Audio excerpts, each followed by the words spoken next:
आदिवासी विद्यार्थ्यांना दर्जेदार शिक्षण उपलब्ध करून देण्यासाठी शासन कटिबद्ध असल्याचे आज पालघरचे पालकमंत्री गणेश नाईक यांनी नवीन इमारत आश्रमशाळा उद्घाटन प्रसंगी कार्यक्रमात सांगितले। आदिवासी विकास विभागामार्फत कार्यान्वित असलेल्या 29 प्रकल्पांच्या माध्यमातून आदिवासी जनहिताय हे ब्रीद घेऊन आदिवासी विद्यार्थ्यांना शिक्षणाच्या मुख्य प्रवाहात आणण्यासाठी दर्जेदार शिक्षण व उत्तम भौतिक सुविधा देण्यासाठी शासन कटिबद्ध असून विद्यार्थ्यांनी जास्तीत जास्त अभ्यास करून आपली प्रगती करावी।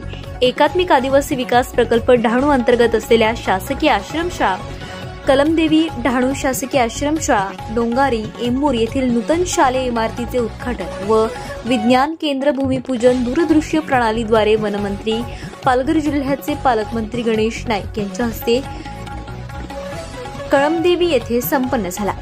या कार्यक्रमास खासदार डॉक्टर हेमंत सवरा, आमदार विनोद निकोले, जिल्हाधिकारी गोविंद बोडके, प्रकल्प अधिकारी सत्यम गांधी आदी मान्यवर व्यासपीठावर उपस्थित होते।